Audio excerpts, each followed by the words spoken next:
Hello, I'm David Buckland and welcome to this week's Video Insight.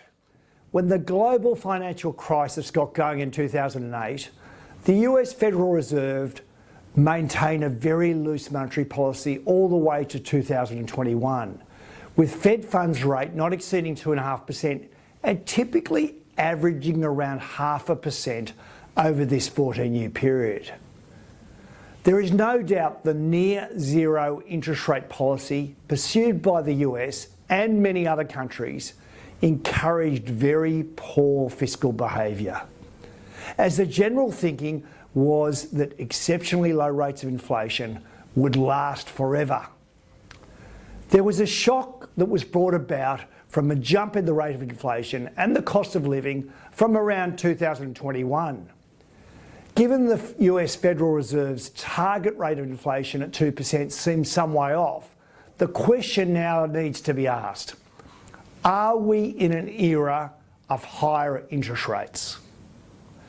This comes at a time when US public debt, for example, has jumped from $5.5 trillion US dollars, or 37% of GDP in 2008, to the current $35 trillion, or 122% of GDP, a tripling of public debt to GDP ratio.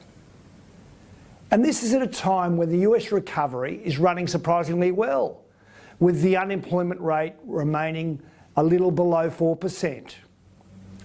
That said, neither major US political party seems keen on a fix, and over the medium term, higher public indebtedness, higher interest charges and higher defence expenditure appears inevitable.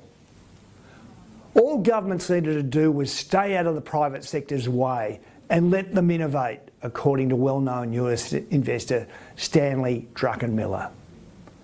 Government overreach appears to be increasing, and as Kerry Packer told a stunned parliamentary committee in 1991 when commenting on minimising tax, as a government, you're not spending it that well that we should be donating extra.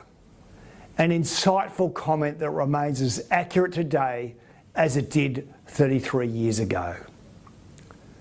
Despite some warnings of stagflation, US corporates seem to be in good shape with strong balance sheets.